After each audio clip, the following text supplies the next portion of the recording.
For the past 10 years, 20 years, 30 years, Nigeria has been having challenges that are beckoning and waiting for answers and solutions. That is why we are bringing to you our program, State of the Nation. And this is going to come up on our flagship program this morning on ITV. I am hereby inviting you to join me, Bola Bakare, your host, on State of the Nation, so that we can hasten the motions that brings national development. It's going to be a regular basis on Tuesdays. Make it a date with me. I'll be there waiting for you, and then we shall discuss Nigeria on an holistic level.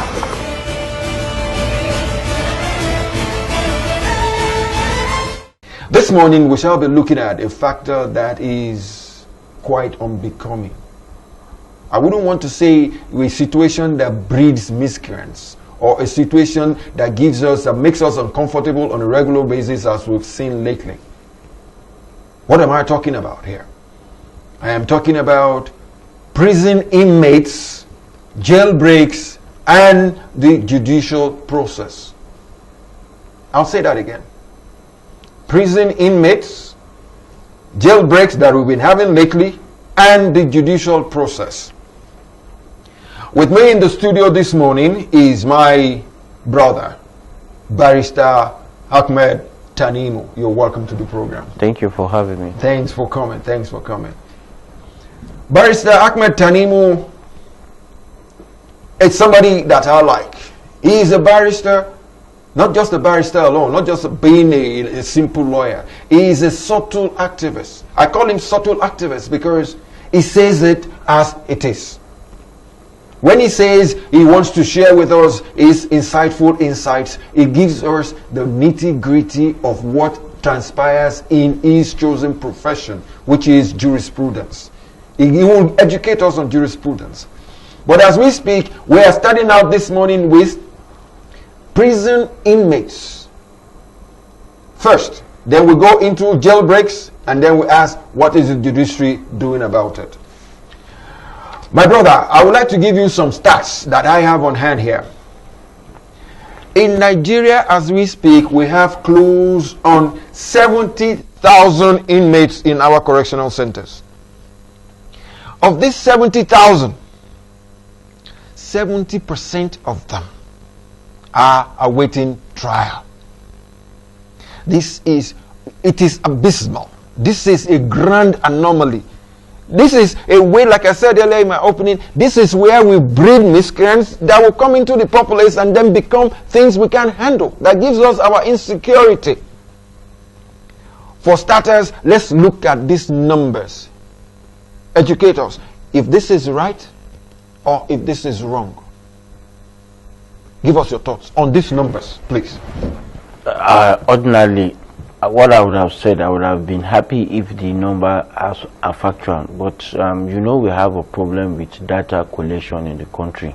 Most of the reports and data that are used in making these reports are not factual because they are under-reported. We have a problem in the process. I have the privilege of working in a bank, and I know even some of the topmost government institutions that you think that you want to rely on those data, you discover that it's just an individual that is sitting down on his desk and cooking the books because the parameter for really assessing it is not there.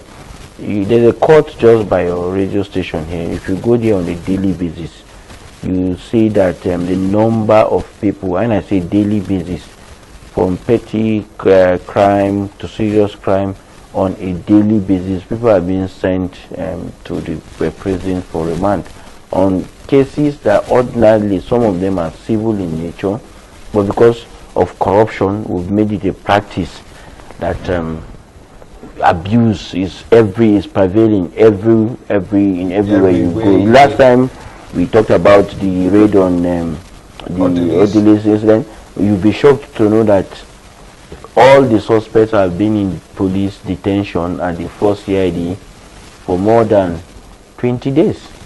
That's true. And what does the AGA provide? It talks about taking them to court within 2 days. That's what the law says. That's what the law says. And the law equally gives the police the power to detain for 14 days and to renew that detention order that will be granted. Maybe they've renewed it. Do we know? What I'm saying is, you see, those kind of powers are given for a specific purpose. The purpose is that if you know that you are keeping a criminal and if he's out, he will interfere with the course of the investigation, then you have a right to keep him there. But we put it to a reasonable man test. How will somebody that has voluntarily come to give you testimony, somebody that have assets, somebody that have shorty that will bill him, and what is the crime to the nation? Though it's a case of national interest, yes. There's nothing stopping you from granting them bail. Okay. If people that are well connected are being tried for multi-billion naira corruption trial, if people that have committed murder and are given bail, why is this so difficult? That now gives the reason why what I said, the data might not be accurate. In reality, it is much higher than the figures. Then if you lie with the figure, these figures are unacceptable. Anytime you go to the prison, for any reason that I have recourse to pay a visit to a client in the prisons, I weep practically, because the condition there is inhuman. Subhuman. You see man inhumanity to man at its peak. Fortunately, there's a judge in this same grade 2 area court in Pape that is late now. The last time we were discussing with him, he said the same time, because judges, especially the magistrate, are expected to engage on routine visitation to the prison to see the situation on ground and know if people are being kept there. Anytime he goes there too, before he passed away, he is always crying. If now somebody on the bench is having that kind of sentimental then you know that there is a very big problem in our hands. And as you pointed earlier, it's a breeding ground. It's not a reform institution any longer, but a breeding ground for criminals. Thank you very Somebody much. that maybe just had this little issue, you are now exposing him to hardcore criminals, and they exchange numbers, they exchange contact as they are coming. It will understudy him.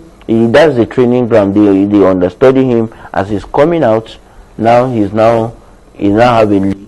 Now, if you don't know how to execute criminality, the level of your criminal tendencies will be reduced. But now you have met with sophisticated assassins, terrorists, bandits. You lump you up together, you exchange ideas and then they teach you what you don't know. And when they come out, they unleash it on the society. So we are actually playing a game of fire on a keg of gunpowder. Thank you for that insight, because I was even looking at it that we're looking at 70,000 inmates here. From somebody who's in the jurisprudence, he's telling us that the numbers is not even what is on ground. In other words, let's say hypothetically he's looking at figures above 100,000.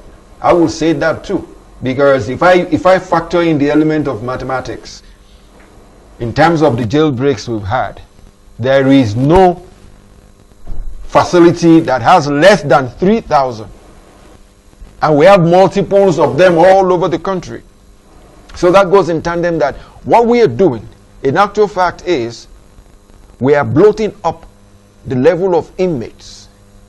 And as such, we are doing ourselves a disfavor by making, like he rightly said, turning what we call correctional centers into breeding grounds for banditry. I would like to cite you an instance of what happened in Lagos. There was an armed robber, a particular armed robber. I don't know what has happened to him here. Maybe he's dead, maybe he's on death row. Who takes delight in killing policemen. When he was apprehended and he was asked, he talked to the press. He said what happened to him that made him a criminal was something very minor. He fought somebody in his area. As a young man, there's that element of adrenaline in them that makes them want to youthful exuberance. And then he hurt the guy so much, the guy didn't die, but there was blood. And because he didn't have anybody, he went to the station, he was taken to court, and before he knew it, he was in prison. Then it was prison. This boy was there for 2 years. For what was called, I guess you guys call it Afri, when two people fight. It's just Afri. He was there for 2 years. By the time he left the place after 2 years, he had become a hardened criminal, with a lot of bias against the police, because he said the police will have been able to listen to him enough to settle the matter on that local basis and then set him free, or probably chastise him one way or the other. But the thing is, since we have somebody in the judiciary here with us, I would like to take him on by asking him a question. But before I do that, I will run an inference into what the Vice President, who happens to be in the jurisprudence, said earlier a few days back. And he said the judiciary must address the slow process that it has found itself. What I want to add to that is the element of how on earth will you, as a magistrate, not be able to set a boy whose sentence, if you sentence him, it's going to be for 2 weeks or 1 month. Why did you keep him for 2 years and keep bringing him to court and taking him back, bringing him into court and adjourning his cases? Why doesn't that happen ab initio? I believe judges should have that. They own the courts. Within the ambits of the law, they own the courts. Why don't they let people like that go? Thank you very much. If you look at, it's a complete process. For you to prosecute a matter, it has so many facets. Yeah, of course, yes. You look at, there's those on the bench, there's the police, the people on the prosecution team comprising of the police, DSS, all regulatory agents, security agencies that are empowered to prosecute cases, the Ministry of Justice. That's right. Then you now have the defense attorney. That's right. And everybody has a role to play in the administration of justice. Okay. So you now look at, we have the issue of our courts are overburdened. Yes, our courts are overburdened. You have Is it a matter of courts in itself or the personnel in the court? The court in itself, not the personnel. Because the personnel as well too is bloated, in the sense that you employ things that could be automated. You now have myriad of bloated number, adding no value. Judges that are supposed to now add value, and which I believe we have sufficient resources for. But because there's a system that tends to now not to make everything not to work in the country, you ask yourself, there are a lot of competent, independent, patriotic lawyers out there that are desperately wanting to be on the bench, and they will never be employed. Yeah, it's so restricted. So now I have sympathy. Is it a quota system? Is it a system of the... It's a system that maybe we want to see some certain people have cornered that... the employment is not open. Before now, it even used to be was that it's only those that are affiliated to the sitting judges that will end up being employed. So now where is the room for competency? Where is the room? And it's not about, you are not looking at it that it's the judges' fault. Even those in the executive, the influential Nigerians, people want their children to become judges. And so it means for you to be a magistrate, for you to be a high court judge, for you to get to that level, you need backers, you need sponsors, you need godfathers. Then where is the place of competent lawyers that could help in this person? A lot of judges, people don't know. We have the case due to the volume of the work that they are saddled with. Yes. Some they write they take hands to write notes. It's not helping matters. So you have sympathy for them, and at the same time, for me, I don't have sympathy for the system, because I believe that judiciary should be able to employ enough judges, create enough courts, so that you now have speedy adjudication of cases. As the cases are coming, you have a track immediately. You look at the facts in issue, the argument put forward, the evidences, and all of that. You'll be able to dispense justice as quickly as possible. For minor offenses, there has been reform in the administration of criminal justice that allows for punishment, such as sweeping the market, community. So all those things have been inculcated. But as I said, we have you look at the people on the bench, you look at the people that dispenses it. Number one, they are the issue of fatigue naturally will come in, because they are overloaded with so much work. And you ask, why are we not employing more people to the bench? Why are you not making the recruitment process to be open, to be very transparent, to be able that anybody that we can have more people on the bench and the dispense. To some, you know, if you are working and you believe in what you are doing, you have a passion for it.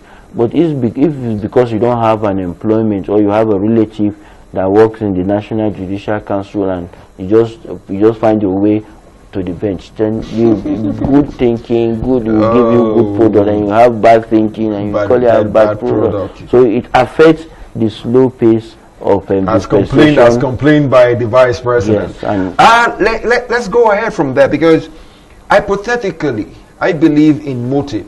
Everything in life has motive behind it. I am beginning to think there is a cabal that is interested in making money from the number of inmates, because you factor in the element of feeding them. I wouldn't like to go into this. There was a time the Ministry of Correctional Service brought in their budget, and they were asking for money for the feeding. I can tell you this: the money that is used for feeding these people is higher than what they can use in feeding themselves if they are on the street. Not minding the fact that the food is substandard. So I am beginning to look at a situation where the more people we have in our correctional centers, the more money we will force the government to bring for us to feed them. What do you think about this kind of a scenario playing out? Ordinarily, it would have been the case, especially if you take a climb like in America, where you have private investors that owns prisons. So you make the argument that the more inmates you have, the more money. In our own case, it's not so, because if you look at it, that amount that they put there, the numbers are actually higher than even the numbers they are putting. And in reality, that would be to their disadvantage. How would they feed them? Because they are not feeding them. When you say substandard, there is no standard in it. When they are taking eba, for example, is as watery as anything you can think of. The soup is just mixture of maybe oil and salt and Maggi, and those people are living worse than animals. I can tell you that for free. So for some, and I keep wondering for those in the helm of affairs, like the former president Olusegun Obasanjo, some governors and who have been in prison and they are out. I think there's this kind of feeling that the moment you are out, you always believe that you will never get in there, and it doesn't concern you. But innocent people have been there. You could be a victim of circumstance. You are driving your car and you knock down somebody. Before you know it, the police will arrest you. Before you know it, before the investigation, I want to know the level of your culpability, you can be remanded in prison. So it means an ordinary Nigerian, a youth, a successful businessman, something can happen and he will find him in prison. And that same conditions are there when he comes out, he has completely forgotten what you made. So talking about the corruption in terms of the feeding, as I said, there's no standard. So we will not say it's substandard. There's no standard. What they give them there is worse than anything you can think of. If you go to the prison as a journalist and you want to go in with your phone, they won't allow you. The reason is simple. You will not be allowed to capture the horrible and gory state of most prisons. It's terrible, it's horrifying, and the Nigerians really need to look into it. You look at the health hazard there, you look at, apart from being a breeding ground which we are content for criminals, the judicial process now you now look at what is the health situation of the inmates, what is the, because now they eat poorly, naturally they are susceptible to various crimes. They now look at the overcrowded nature of the people in there, the hygiene consideration, and it will shock you. It's everywhere.